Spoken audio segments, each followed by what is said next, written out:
Ce que je voudrais rajouter, parce que en tant que Français, c'est que dans ce jeu je dirais, de destruction que l'Amérique joue, la France est en première ligne comme modèle à détruire, parce qu'il faut oublier qu'historiquement, contrairement à ce que dit Éric Zemmour, quand il parle dans son bouquin où il met un aigle au milieu du drapeau français, moi je crois beaucoup plus à la théorie d'Asselineau, la France est historiquement le modèle alternatif au modèle anglo-saxon. Il y a eu d'autres...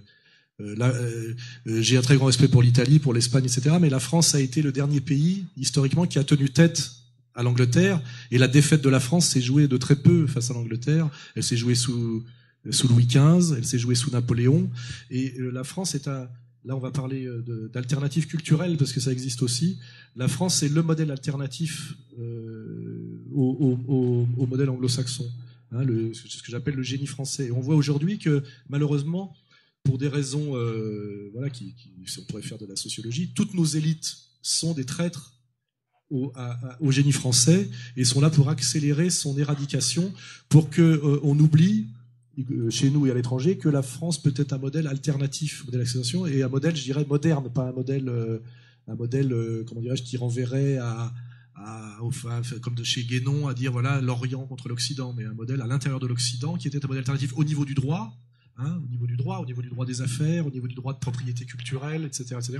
Et ça, pour le comprendre, il faut comprendre un peu le dernier De Gaulle, le De Gaulle qui s'est mis à dos les Américains, comment d'ailleurs il a été chassé par mai 68, donc je dis que c'est la première révolution colorée, par des jeunes idiots qui l'ont chassé au nom de la lutte contre l'impérialisme américain, alors qu'il était, de l'aveu même d'ailleurs de Fidel Castro, le seul opposant sérieux à l'impérialisme américain en Europe.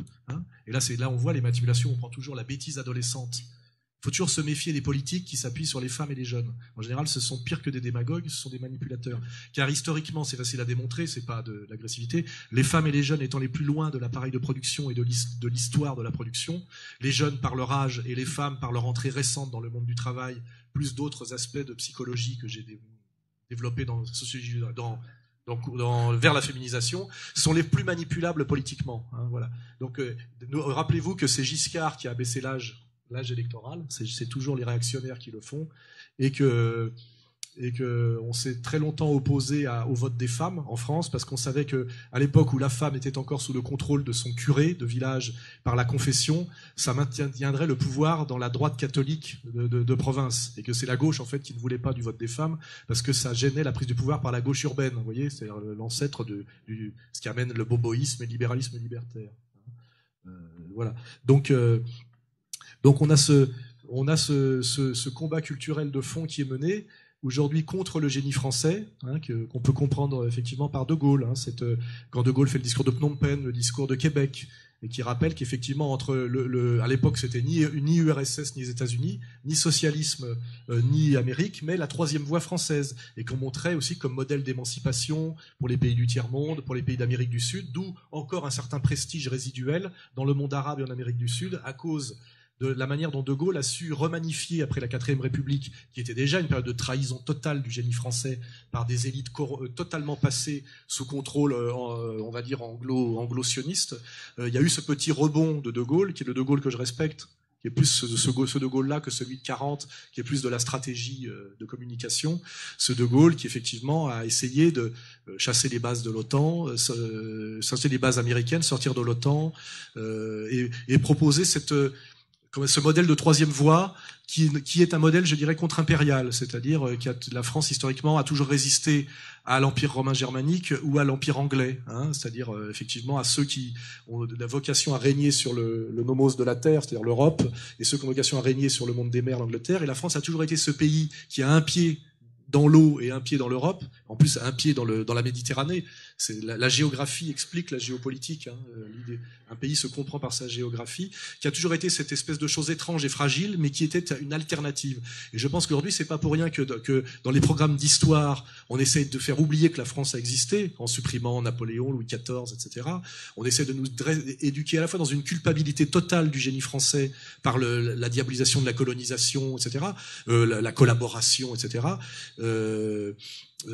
parce qu'on a besoin effectivement de tuer en nous-mêmes cette fierté d'être français et d'avoir conscience que nous représentons une alternative à cette domination anglo-saxonne sur le plan culturel, ce qui est fondamental.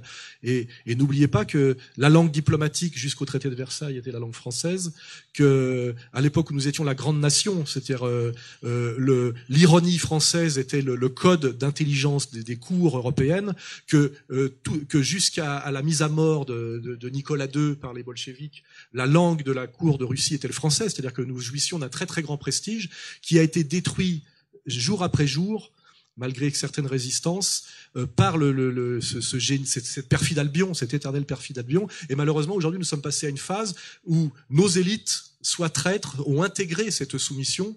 Moi, on me reproche de parler mal anglais. Et aujourd'hui, nos jeunes font des masters. Ils vont faire leur diplôme aux États-Unis. Et on est en train effectivement d'accepter cette soumission totale et cette disparition, avec effectivement des petits rebonds, des prises de conscience, quand on découvre que les Français sont les meilleurs en mathématiques pures, que finalement les traders français sont très recherchés à l'étranger, dans le monde anglo-saxon, parce qu'ils ont cette maîtrise des mathématiques, qu'il y avait quand même l'école française d'Orient, qu'on ait fait les trains les plus rapides du monde, qu'on sait faire des avions, des voitures, des trains, c'est qu'on sait tout faire. Il y a peu de nations au monde qui sont capables de tout faire. Nous savons tout faire, et qu'effectivement nous sommes en grave danger à cause de ça, car nous avons un génie spécifique qui représente une alternative dans la modernité à la domination anglo-saxonne.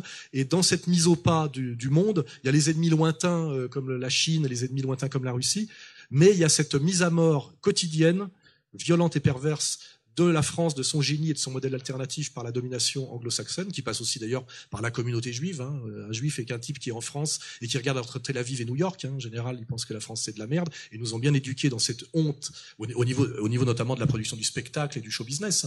La destruction du génie musical français qui était la chanson française de Brel, Brassens et d'autres, remplacés par les yéyés, qui est déjà une mise au pas américaine et ridicule, je veux dire, fait d'ailleurs par Philippe Aki, par quelqu'un qui effectivement dont les intérêts sont à New York. On voit très bien que tout ce processus, on sait aujourd'hui que la CIA a sponsorisé l'action painting et les peintres américains pour que Paris cesse d'être la place de l'art qu'elle était encore jusqu'en 45, et pour que ça devienne New York.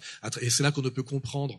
Sans ça, on ne peut pas comprendre l'incroyable réussite d'un Andy Warhol. Andy Warhol est totalement accompagné par le pouvoir impérial américain pour que New York devienne le phare, et que le Français pense que pour être quelqu'un, ne pas être un ringard, doit avoir un pied à Londres, après un pied à New York. Et je parlais récemment dans une conférence du problème de la disparition de la maîtrise de la langue française par les Français eux-mêmes, et qu'il fallait sauver la langue française. Je dis, aujourd'hui, si les Français abandonnent leur langue, c'est parce qu'ils pensent qu'être français, c'est de la merde.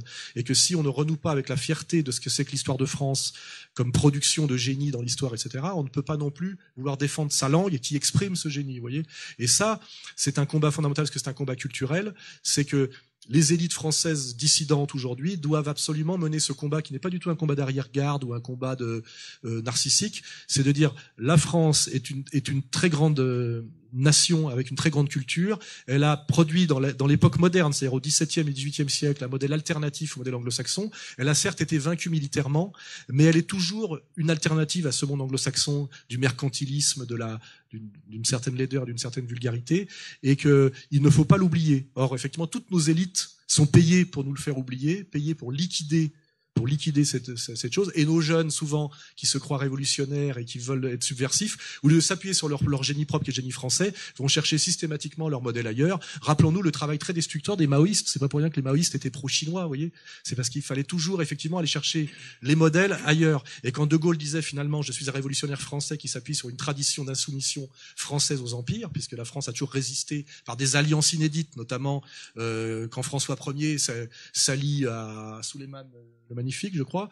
La France a toujours été le modèle de la nation, c'est pour ça que je suis très nationaliste, qui essaie toujours de résister à la domination de l'Empire allemand ou de l'Empire anglais. Et quelque part, cette histoire se répète, à part que dans ces histoires, il y a des hauts et des bas, et aujourd'hui, nous sommes très très près de l'abdication totale, parce que et pas par le peuple, mais par les élites évidemment, et l'argent. Voilà. Et c'est un combat fondamental à mener, qui est un combat culturel, et de défendre. Et moi, c'est ce que je fais en banlieue. Je fais redécouvrir aux jeunes de banlieue l'amour de la France par la découverte du génie et de la grandeur française. Pas de toute la France et de tous les Français, mais que la France a produit Bayard, elle a produit le Grand Condé, elle a produit Éric Tabarly, elle a produit, enfin voilà, vous. Et vous arrivez à faire aimer la France comme ça, pas en menaçant de botter le cul des jeunes qui se tiennent mal. Parce que souvent, les jeunes se tiennent mal en France parce qu'ils méprisent la France, parce qu'on les a éduqués dans le mépris de la France, via les éducateurs trotskistes, et qu'effectivement, il est normal qu'ils n'aiment pas le pays tel qu'on leur présente. Quand on leur présente tel qu'on le présente, il est normal de ne pas l'aimer. Et ce que je dis d'ailleurs à ces jeunes, c'est la France que vous n'aimez pas, je ne l'aime pas non plus.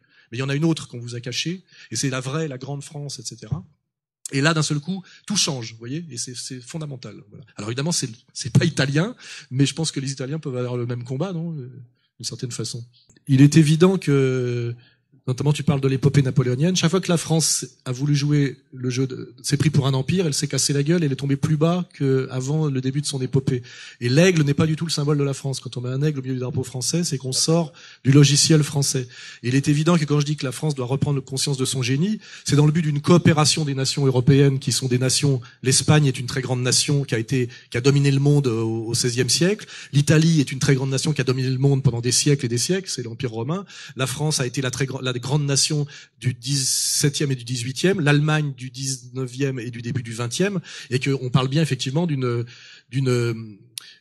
coalition de nations qui ne sont plus en, comment dirais-je, en rivalité de domination, justement, d'écrasement, parce que effectivement je connais cet empire dont tu parles, c'est l'empire où effectivement où ce sont des nations qui coexistent, où on ne nie jamais leur spécificité culturelle, d'ailleurs leur spécificité religieuse, etc. Ce n'est pas un écrasement impérialiste, mais c'est effectivement cette idée d'empire. Et ça, effectivement, si la France toute seule voulait mener une espèce de guerre avec cet impérialisme qui s'est d'ailleurs appelé l'universalisme français et qui a été les suites de la Révolution française, on a voulu faire adhérer les autres nations d'Europe de force et par la violence à l'universalisme français, qu'on peut appeler le panfrancisme. Hein. Évidemment, la conséquence est catastrophique puisque c'est la coalition au bout de 15 ans de tous les peuples d'Europe contre la France, et ça donne effectivement la France d'après Waterloo qui est le début de notre déclin en termes démographiques et en termes d'influence, etc. Donc je suis tout à fait d'accord qu'il n'y a pas du tout à opposer, de même que dans une logique française, j'ai toujours dit des régions fortes pour une France forte. Il n'y a pas à opposer l'échelle régionale à l'échelle nationale. C'est des nations fortes, conscientes de leur culture et de leur histoire, pour une Europe authentiquement autonome. Vous voyez, ce sont pas des oppositions à faire de dire la France contre l'Europe. C'est sûr que l'Union européenne n'est pas l'Europe. Hein, ça n'a rien à voir. L'Europe, elle existe, elle est historique, elle est incontestable. Moi, j'aime aller en Italie, j'aime aller en Allemagne, j'aime même aller en Angleterre, pour lequel j'ai un très grand respect, même si je sais que c'est notre ennemi éternel et historique. Et ce qui me fait peur dans la marche du mondialisme, c'est qu'effectivement, plus je voyage loin, moins je ne vois de différence quand j'atterris. C'est-à-dire que je vois finalement une uniformité culturelle mondiale qui est toujours d'ailleurs le modèle, une réduction, le plus petit dénominateur. C'est toujours une adhésion par le plus petit dénominateur commun. C'est-à-dire le jean, la basket, la grande surface et la world music. Donc c'est une destruction de culture. Hein. Voilà, on est bien d'accord là-dessus. Et que c'est pour ça qu'il faut, même au nom même d'une renaissance continentale, défendre les nations et même les frontières. Il est très agréable de changer de pays et de voir que quand on passe de la France à l'Allemagne, tout est différent, et c'est ce que j'aime. Et c'est même d'ailleurs pour ça que j'ai déploré à une époque la chute de l'URSS, car j'aimais aussi qu'il y ait un autre continent moral possible. En Europe, un monde différent où d'ailleurs on pouvait aller se cacher si on avait des ennuis, etc. Et que, en réalité, au nom de la culture de la différence, qui est la grande mode des écologistes, il faut défendre effectivement les différences et les différences culturelles, les alternatives de gestion, les continents moraux différents, etc. Et ce combat-là, à la limite, est le combat écologique authentique contre l'uniformisation qui renvoie à l'élevage en batterie des poulets et à toutes les saloperies qu'on voit en ce moment avec les raviolis à la viande de cheval, à la frelatée, etc., etc. Donc ce combat en plus est facile à mener face à nos opposants stupides qui prétendent être des écologistes, qui défendent soi-disant la diversité, etc., et qui sont en fait des agents souvent non sus et idiots de l'uniformisation mondialiste, qui est une destruction de toutes les spécificités. C'est ce que je dis d'ailleurs comme exemple pour les banlieues. Quand on met un maghrébin musulman avec un français de souche, on ne crée pas, si tu veux, un apport des qualités de deux civilisations. Ça donne un sous-prolétaire américain de ghetto, le résultat. Hein, ça donne pas un type qui a à la fois une baguette, un béret et des babouches. Ça donne un type en survêtement avec des baskets con comme un balai. Et ce qui veut bien dire que il faut bien comprendre ce que peut être deux cultures qui s'apportent ou deux cultures qui se détruisent. Et la logique impériale actuelle, c'est de télescoper et de mettre en confrontation des cultures pour qu'elles se détruisent elles deux, pour se soumettre à une culture tierce, qui est la culture mondialiste américaine du sous-prolétariat de ghetto, dont l'exemple maximal aujourd'hui est le rap. C'est pour ça que je viens d'éditer un bouquin qui s'appelle L'effroyable imposture du rap, parce qu'il est important aujourd'hui de comprendre ce qu'on pense censé être un moyen d'émancipation et un vecteur pour le combat est en fait un outil qu'on vous donne pour annuler toute possibilité d'indépendance, d'autonomie et de prise de conscience. Voilà.